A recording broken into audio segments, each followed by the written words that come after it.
Welcome back, Maverick and Iceman wannabes, and who feels the need for speed. Yeah. We are opening with some visuals of the aircraft carrier Intrepid in permanent dock as a museum in New York City for a reason. And it's about as close as most people are going to get to an aircraft carrier. You're never going to be in a room with a tough-looking guy with a bald head telling you you're getting ready to get orders to go out to a mission. It's not going to happen. It's just the way life is.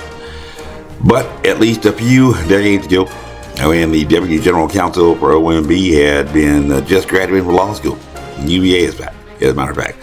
Every summer, the Midtown law firm in Manhattan, White & Case on Avenue of Americas, where she began her law career for about 4 years, about half as long as you need to stay to get on the partner track, and where they used to host their big summer associates affairs on the deck of this, as we see in strategic counterintelligence,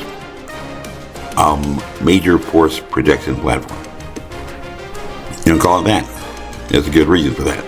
You might call it a ship, you might call it a vessel, you might call it a boat, you might even call it a warship or an aircraft carrier, but where you sit in life is where you stand a lot of times.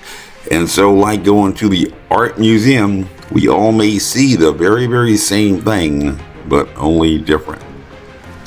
Really recommend a nice play, Rashomon, all about that kind of concept. And also, if you're into politics, deep reading, Plato's Republic and the Allegory of the Cave. But this provides a wonderful segue or transition opportunity to begin with a surprise pop quiz testing your perspective, your sense of perspective. This may sound like an easy question, and it may be, but what military service actually owns the most of these sea craft vessels? Who's thinking the Coast Guard? Don't be shy. Come on. Who's thinking the Coast Guard? What if I told you that if you were thinking the Coast Guard, you are absolutely, positively, and quite remarkably, what's the best word to use here? In desperate need of doing some research before you try to answer something off the top of your head. The correct answer, of course, is anyone, everyone.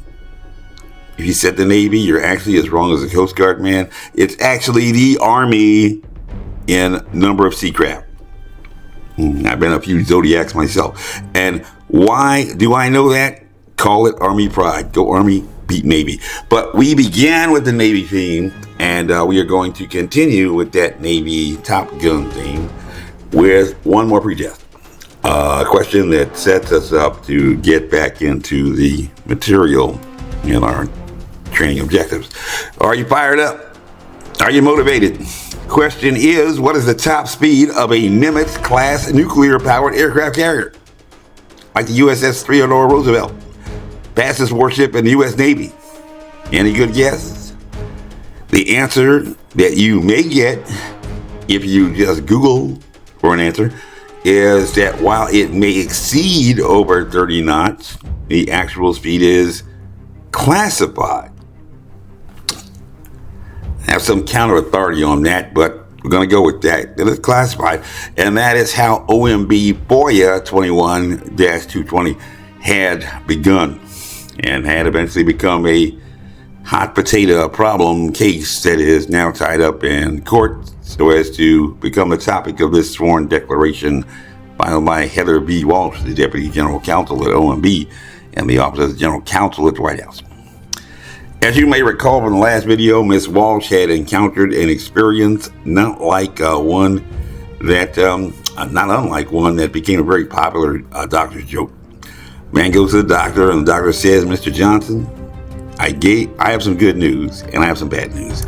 And I believe you might feel a little bit better if you heard the good news first." The patient kind of braced himself. The doctor says, "Mr. Johnson, your results came back, and it looks like you only have 1 month left to live." Well, the patient, of course, reacted with anger and shock, asked the doctor how in the world that could possibly be good news. And the doc That Country Dog Manor says, it is good news because the bad news is that I meant to tell you 3 weeks ago. But done. And apparently, after 9 months, Miss Walsh, working a nice cushy job as an attorney at the White House, had a FOIA request sitting in her inbox long enough to give birth to a full-term baby before she suddenly noticed she had a problem warranting a classification of confidential sitting on her desk. My mother used to say if it was a snake, it would have bit you. And we all should recall from the last video that the term confidential classification shall be applied to information, the unauthorized disclosure of which reasonably could be expected to cause damage to national security that the original classification authority is able to identify or describe at the time. She didn't notice it until 9 months later. Somebody could have come into her office, gotten to her inbox, picked up, God forbid, classified information and walked out the door, and she wouldn't even know because it hadn't even been logged in. That's why we ended up with 15 boxes 1,000 miles away down in freaking Florida. What's your problem, Kazansky? Question time. And so here we are, returning to the Take Me to Bed or Lose Me Forever FOIA case, a little homage tribute to our Top Gun fans out there. And remember, boys, no points for second place, especially when it comes to national security or pandemic, where we're number one in fatalities. But now, at least by January 11th, 2022, according to her affidavit, Ms. Walsh, OMB had received the mission, and should they have chosen to accept it, the task was to develop an effective plan reasonably calculated to locate those documents that have been requested. For a little more background, just like the top speed of a Nimitz-class aircraft carrier, there had been and remain some metrics on the novel coronavirus that had emerged in China in or around December 2019, almost 5 years ago, that still remain officially unknown, which sounds a little suspicious. If you don't know anything about the history of the science of infectious disease, despite 5 years of coronavirus, that may, to your limited understanding of the situation and subject matter, sound like a state of normal. And pandemics are historically associated with fear, confusion, and despair, not to mention an evolutionary pressure that should trigger, to a reasonable mind, a sufficient incentive to attempt to gather more information to develop a clearer picture of the threat. The job of intelligence analysts is to empower yourself to improvise, adapt, and overcome in this lethal stakes game of survival. Strong survive, weak might be breakfast. And if you're not doing that, Maverick, you're everyone's freaking problem, because every time you go out there, you're unsafe. It's not your flying, it's your attitude, It should be just a walk in the park, Kazansky. You don't have time to think up there. If you have to think, you're dead, and we won't have to worry about you making a living as a singer. Am I clear? I said, am I clear? But we're dealing with Ms. Walsh, OMB, and the White House, and the you lost that loving feeling problem FOIA case that had been just sitting on some bureaucrat's desk for 9 months, that suddenly had been determined to warrant the assignment of a confidential personal security classification, a designation that shall be applied to information, the unauthorized disclosure of which reasonably could be expected to cause damage to national security. That the original classification authority is able to identify or describe at the time. And the mission at the White House is now to attempt to identify what you might call a target-rich environment, to most effectively enable their analysts to locate these metrics, specifically infectious dose, or the quantifiable number of SARS-CoV-2 particles required to be transmitted to another person to trigger the onset of a disease condition, COVID-19. 1, 2, 3 particles, how many had to get you sick. A metric that science has been readily able to determine since 1870, quite some time ago, when Robert Koch, experimenting with anthrax for whatever reason, shortly after the Civil War, had developed what today is known as Koch's postulates, and also to locate any information regarding the quantifiable metric of secondary attack rate, or your probability of actually catching what had been described as a highly contagious disease. You go to the racing track, what do you want? You want the odds. You go to the casino, what do you want? You want the odds. Why don't we have those odds? 5 years into a emerging virus? Really? Everybody says it is a highly contagious disease. Well, that's wonderful. But before evolving science, when that had been a relatively easy metric to determine, to following up on trace contacts, a job in which some people may have found themselves gainfully employed during the pandemic, and should have a higher incentive, acting in communal responsibility to find out why. We still don't know that exact number on how infectious this is in terms of probability. The term highly contagious is usually a type of gold standard, is usually tied to a type of gold standard, a number, a quantifiable metric, and not some arbitrary feeling, great balls of fire. And if it is not interesting already, this is where it gets even more interesting. Lieutenant William Calley, Jr., U.S. Army soldier who was convicted, the only U.S. Army soldier to be convicted in the 1968 My Lai massacre, which saw more than 300 unarmed Vietnamese civilians killed by U.S. soldiers in one of the most notorious war crimes in American history, had died at the age of 80 at the end of this past July. He had been working at a pawn shop, in fact, outside of Fort Benning. But that is about the equivalent of the number of deaths attributed to the novel virus in the city of Alexandria, Virginia alone. And military court-martial that had tried him had articulated a rule applicable across all American jurisdictions, and even a soldier must use common sense, even in war. It's not hell, it's just ordered chaos.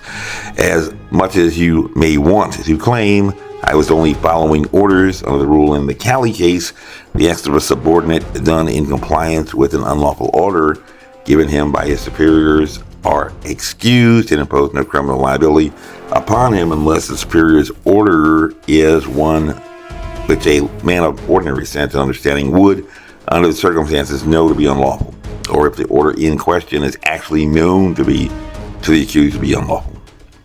Okay, maybe you think, the going's good, my party's in power, my friends are doing it too, and so it's all good. Well, don't you think the Nazis had that thought until suddenly the tide reversed?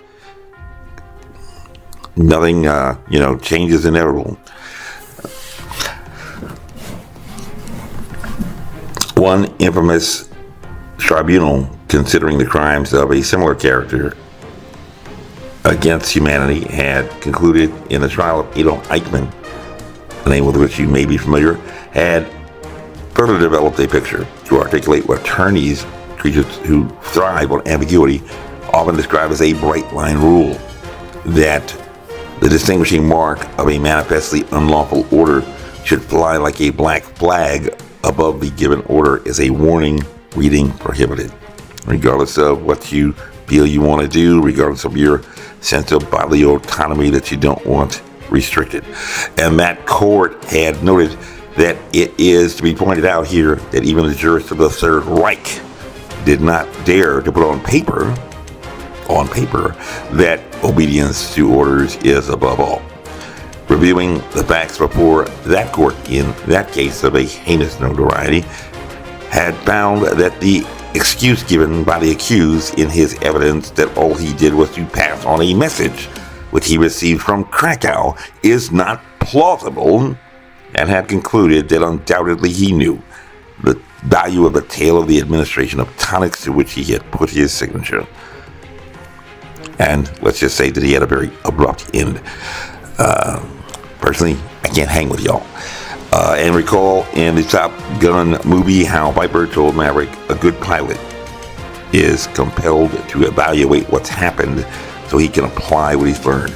Up there we push it because that's our job, and if you're not doing that, Maverick wannabe, the enemy's dangerous, but right now you're forwards. Put your weapon on safe because right now you're dangerous. Holster it. As noted before, we have some rather basic ground rules on what can and cannot be classified. Our, to use a familiar phrase, rules of engagement. And these are pretty important because the risk to national security that had been sitting on somebody's desk is not enough to pull out a big cover sheet and rubber stamp and declare something classified. And here appears our Mavericks at the White House went into a flat spin and we're heading out to sea. So let's take a look at what right looks like after we get back from another break. But right now, video tape replay time, sports fans, and let's quickly run through those learning objectives and key points discussed in this block of instruction. Identifying that target-rich environment in which the White House had begun a search for documents requested in OMB FOIA number 21-20. Number 1, confidential is the lowest level assigned that hard deck in personnel security. Below which we find our unclassified information. It's an extra layer of protection for that type of information. The classification that the White House had determined this request for documents had warranted, and that designation shall be applied only to information the unauthorized disclosure of which reasonably could be expected to cause damage, just damage, to the national security that the original classification authority is able to identify or describe at the time. But the inquiry does not end there. The metrics sought by the requester were, like the top speed for a Nimitz-class nuclear aircraft carrier, basic scientific metrics, which should be rather easy to ascertain with very little effort. And intelligence involves not just gathering data points of information, but also being able to put these fragments together in an analysis product to a work product, kind of like we do in law firms, to assist in effective decision making, at least for a commander or leader of the military. You say you're not in the military, you're your own independent person, you do what you want. Well, I don't know, 85% of Americans volunteered for a pioneering use of adenovirus and mRNA that had not been done before. Right there, I mean, that just says to me, test dummy. I don't know, crash dummy. Being all that he can be or she can be in the military, this is what we do. And not just follow orders and do what we're told. We're supposed to be thinking. That's why they pay us. And even if you're not that man leading point, the one in charge and calling the shots, let's just say that historically, the I was only following orders defense has not been a winning message yet in any court. Even in the Talley case, they had considered but rejected the dumbass lieutenant defense. And we all know a dumbass lieutenant. And do you really want to be the hero to make history by winning on that defense, Maverick? Iceman, think about it. We'll be right back after this break.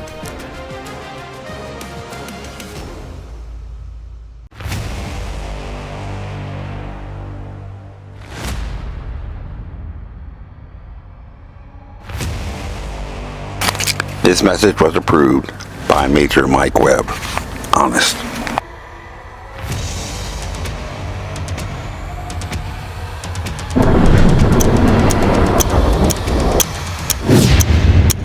This has been a Filmways presentation, darling. And y'all come back now.